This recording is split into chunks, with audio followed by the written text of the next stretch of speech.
Hi, I'm Lisa Bagshaw. Welcome to Bold Leaps, the show that interviews creative, inspiring, successful people about the risks they've taken to pursue their dreams. And today's guest is Juno Nominated Canadian music artist Boslen. Growing up in the bucolic farmland of Chilliwack, Corbin Nick Bowen did not have a traditional upbringing. Raised in Indigenous Haida culture, he was brought up mostly by his single mother, his stepfather, and he also has a Jamaican biological father whom he has not yet met. Joyous as a child, he cleared out his closet at 11 years old and started rapping, pretending to be entertaining the crowds from his mother's couch. By the time he was 13, he went by the rapper name Coffee Black.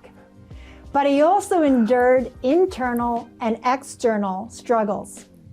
Being one of the only kids of color in his school, he faced racial slurs and name-calling, and things were not good at home. It was ultimately rugby that lit his fire. His talent on the field resulted in a scholarship to UVic. His dreams of being a professional athlete were set until he tore his ACL for the second time, and his dreams shattered. He made a deal with his higher power: take away rugby, but give me music. And as if it was divine intervention, the call was instantly answered, and Boslen's music career skyrocketed. In just a few years, he had a record label, millions of streams and downloads of his singles, albums were released. He headlined festivals, and this year at 24, he received a Juno nomination. Welcome to the show. Thank you. Wow. That was an intro. Wow, you almost got me teared up. I know. A whole roller coaster. I know. Well, you know, I am so thrilled to have you on this show because the show is about inspiring people to pursue their dreams. And obviously, based on your success, Thank you. you're very inspirational. But what I find even more inspirational is you've really let everybody into your journey as you're having all this success. You're also sharing your vulnerabilities. Thank you. And you're inspiring so many people and so many young people that might have struggles. And I know, and see, now this gets me all teary, but you know, like when you were 13 and you heard some music that changed your life, that saved your life, and now you're in a position to save other people's lives. So it actually kind of chokes me up. But anyways, what a story. Let's get into Thank it. you so much. I want to start with your childhood because I think that it's a common denominator on this show that the guests have either heard whispers or they've had an influential childhood that's influenced them in this direction of following their dreams. So tell me about Coffee Black. Coffee Black. What was he like? Coffee Black was a reckless kid. He liked skateboarding. He liked the I Heart Booby bracelets. He liked running around with his friends on nickel boards and running around Promontory. I grew up in a small town, Chilliwack, so Coffee Black was one of the names that I think it just came from a basketball player I used to watch on a movie that I think my mom showed me, and he had this big afro, and my goal as a kid was to have the biggest afro as a kid in Chilliwack. Obviously my hair's gone now, but I think that's kind of where the correlation came. Yeah, Coffee Black, man, that was a big youthful memory of me. And then when I pursued music, I think it just naturally fit. And everybody thought it was a joke at first, but I was like, why are you guys laughing at my name? But then it just progressed and progressed, and then I changed it to Boslen. So when you were Coffee Black, were you writing your own rap? I was, yeah. I was writing my own music. I went on like YouTube to find like Kid Cudi type beats. Anything I could to just make music, I was trying. I remember I would set up like my little studio on my Acer laptop in my mom's garage next to her Bowflex and all this stuff and all this equipment. And I had like this little mattress that I had just to record my music. I remember hip hop in that community of like Chilliwack or even Canada, it wasn't in the mainstream like it is now. You know, like I looked up to like Mac Miller or Akon or 50 Cent, and the Canadian music, my sisters were blasting like Marianas Trench or like Nickelback or like that type of music. And my mom was listening to Whitney Houston, my dad was listening to Johnny Cash. So like the music in the house was all over the place. I guess I just, you know, leaned towards hip hop because it gave me my own type of personality. I think when you're so young and you're trying to figure out yourself and who your friends are and what you want to do with your life, I think music really helps you find who you want to be. So Coffee Black was, I guess, a representation of that. I love it. And how did you feel when you were actually sort of in that world of creating your own music? I felt free. As a young boy. I felt very, very free, very, I don't know how serious it was or like what it could become. I just knew that I was living in the present. It's just as much as me going to the skate park with my friends or playing video games at the time. It just gave me the ability to block everything out. Even as a kid, I don't know what's negative and I don't know what's positive. I just accept what comes. So like if me and my mom and my sister, like we all had to sleep on a mattress one time, or like, I don't know what's like good or bad. So music just helped me escape all of it and just kind of express how I felt. Cause at the time I didn't know good or bad mental health. I was just so young. Now I'm a bit more self-aware, so I can like, you know, distinguish what's good and bad as best as I can. You had this love, you had this passion, but you found a new passion in rugby. Yeah, rugby was, I was just trying to fit in. I was really trying to fit in, being one of the only black kids kind of in Chilliwack at the time, at least around my high school. I just subconsciously felt kind of out of place at times. And I didn't know what I wanted to do. My family really helped me feel like grounded and confident in myself. My mom and my stepdad were my superheroes, my sisters as well, my brother. But when I went to high school, I think rugby was the sport that the whole school went and watched. And like those were the guys that like I felt just were not afraid. They just didn't have any fear. So I think that's what kind of helped me go towards that sport. I think I went there towards when I was like 13. I started playing, and then it just became an obsession. And I played for like 8 years. I was grateful enough to play for Team Canada, and I wanted to play for sevens. And then it just kept going, and then I got the scholarship to UVic. And that's when like I was like, okay, this can be my main focus, because I wanted to have purpose, you know, and create my own legacy. And then once it was taken away from me, that's when I think I naturally went back to music. How did you feel when you got that prognosis that you wouldn't play rugby again? It was one of the hardest things I think I have ever been through in my entire life.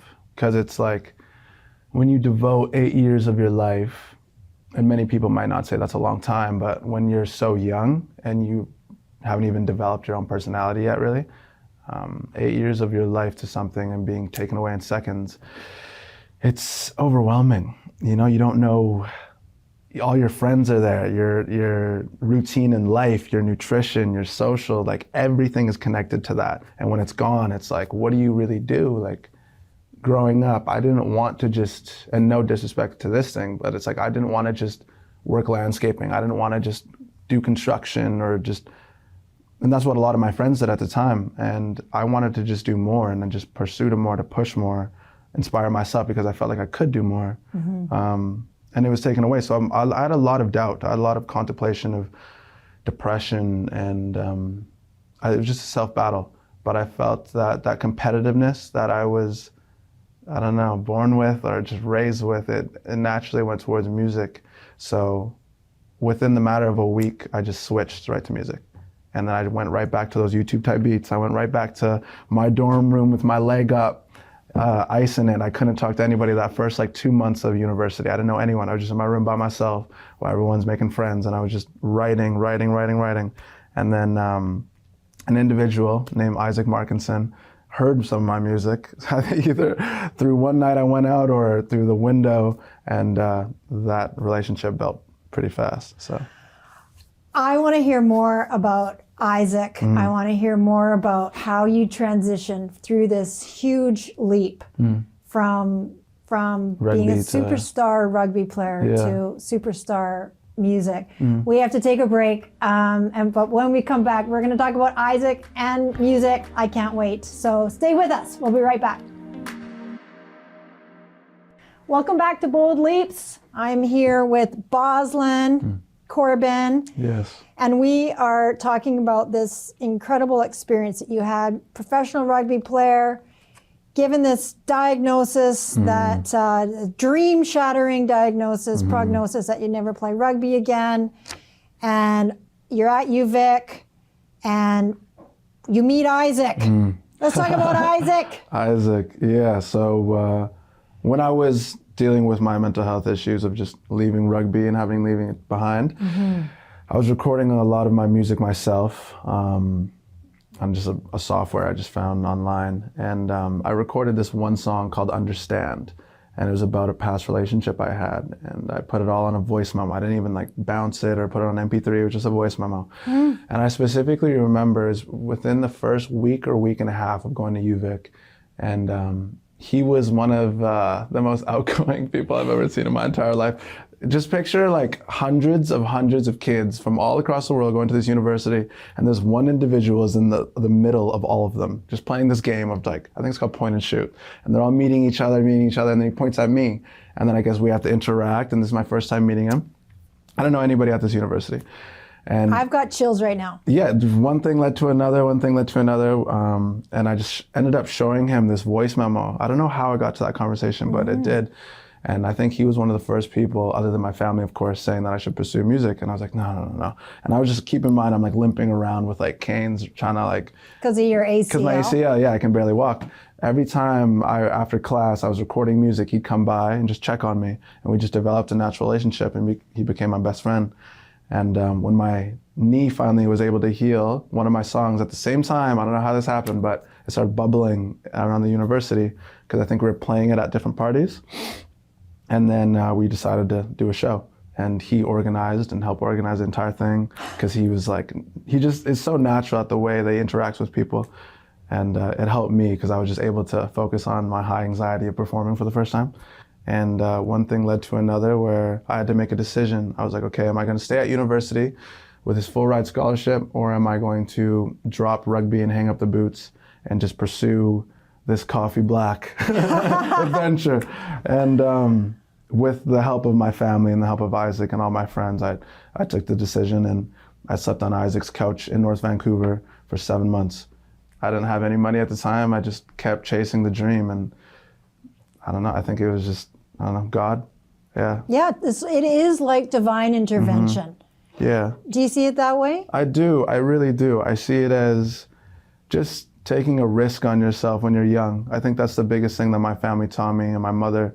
Life is going to throw so many things at you. So many things, so many relationship issues, to self, to business, to work. And the only way to deal with it, because nobody's going to teach you that in school, I think the only way to get through it is just remembering who you are. And that might seem so easy, and it's so easy to say, but truthfully, when you have people around you that are able to just guide you on that, then it makes that jump, that bold leap, no pun intended. Please, pun away. It makes it just a smoother transition. So I'm just so grateful for Isaac and my family and my friends, because where I am now is I wouldn't be anywhere near without them. So You're on this music, you can use music as an analogy for you remembering who you are, because you keep trying different things and you're evolving.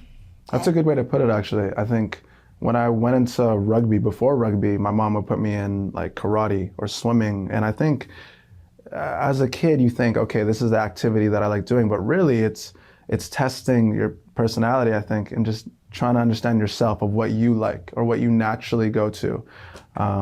And music, it's the last step, but it's enabled me to just self-reflect on everything that I've been through, but just use that as we started this conversation, as like the vulnerability, and showcase that. And it's very self-empowering, because it's hard to know who you are without going through some hardships, I think. And I think that's what's taught me the most about myself, is just how I deal with these, I don't know, personal issues. You're dealing with personal issues in a way that's empowering to yourself, in a way that is also inspiring Thank you. so many other people. And it seems like that's kind of part of your mission. Yeah, for sure. Absolutely. I think growing up, Kid Cudi, Kanye West, and a lot of these artists I looked up to, their main goal was just to inspire the youth. And seeing so many kids, like especially lately, message me and saying that my music has helped them in any type of way, it moves me more than I could ever imagine. So, well, and I see it all the time. Like I watch some of your Instagram lives. Oh yeah. And the connection that you have with your fans and the impact that you're having on it seems very effortless. Thank you so much. I don't know. I think I just try to be truthful.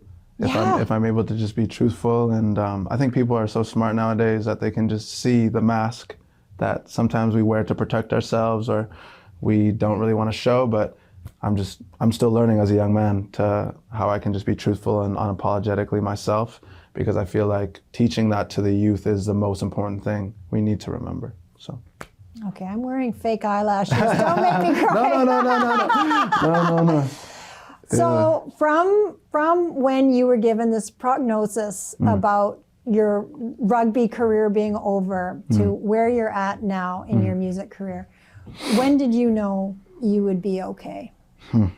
The moment that I said it to my parents, they didn't skip a breath. They're like, okay.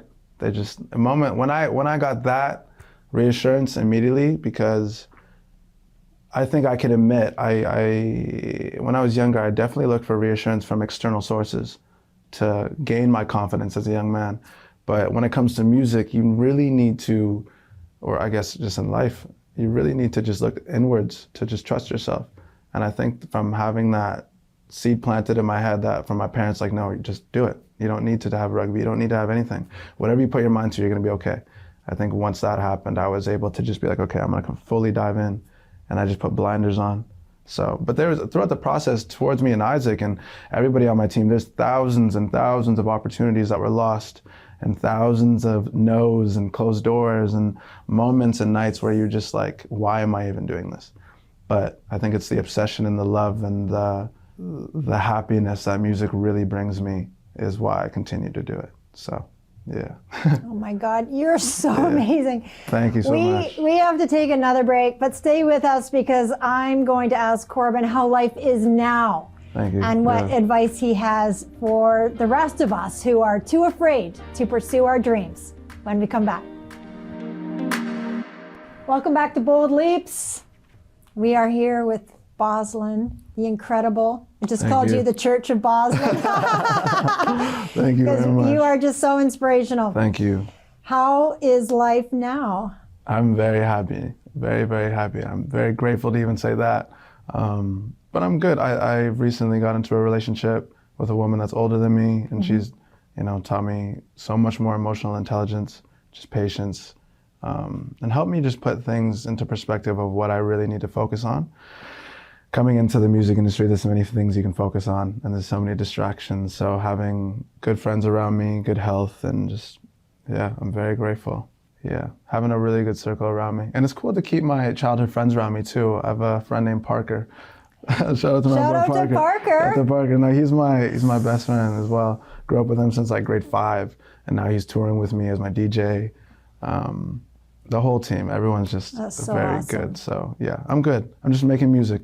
That's all I'm doing. And you're keeping it authentic. Yes. Which I think is the sweet spot for success. I think it's definitely the sweet spot, but it's something that I strive to do on a consistent basis. I think this year more than any, I had so many reflection points. At the beginning of the year, I went all the way to Sweden and I tried to create this pop project. I was inspired by Justin Timberlake and Prince, and just trying to make a very clean pop project from Gonzo, the manic of experimentation.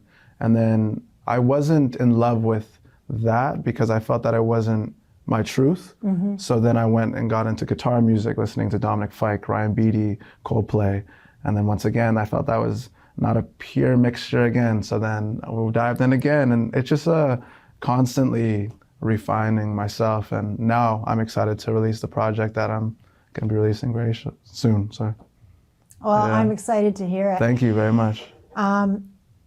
What advice do you have for people who are too afraid to pursue their dreams? I had a good analogy, or somebody told me this story this year actually, and it stuck with me a lot. There's two things. One thing my father told me in this story, but somebody told me once to imagine your funeral and imagine like your coffin. It starts pretty dark, I guess, but just imagine it and imagine, you know, your whole life, you know, goes by pretty fast. So once that coffin hits the grave and everybody's around, those people that you've showed love to your entire life and the relationships you built throughout your entire life, they're gonna remember you for maybe a year, 2, 3, 4, 5. Once 10 years hits, it's gonna be like they gotta start focusing on what's in front of them. 20 years and it's gonna keep going. So I think not being remembered is something we need to remember, because it's gonna help us and allow us to take the chains off of the pressure of thinking that everybody's watching us 24/7. Like the decisions that you make, especially as an artist, like, okay, should I, even the smallest things of like, should I post this picture? Should I be so much in social media? Should I drop this song? Like it really doesn't matter at the end of the day. And I think that should be a reflection of what decisions and what you want to do with your life. No one really cares. They're too focused on themselves nowadays. So just focus on yourself and just have fun. Oh my and God. I think that's a big one. And another one my dad used to tell me is, to whom much is given, much will be tested. So one thing I wish I told young Coffee Black was just don't have expectations, just have fun. So, and it might sound cliche, but it's like the total truth, because it's going to be a long ride. So, yeah. I want to thank you so much for everything that you're doing for young people. Thank you very much. I appreciate that. And everything that you consciously do for others, and how you consciously pursue your music career and the difference that you make in everybody's life. I just Thank you think so that much. I just think you're a complete blessing Thank you. on the planet at this time. I So really appreciate that. thank you for being here, and thank you for everything. That's it for another episode of Bold Leaps. Thank you for watching. Please subscribe to YouTube and tell us your bold leaps in the comments. Special thanks to our sponsors, and shout out to Bloodline Design for making both of us look so good today. And remember, every step you take is a step toward your dreams. Great. Yay! Thank you so much. Oh I my appreciate God. that.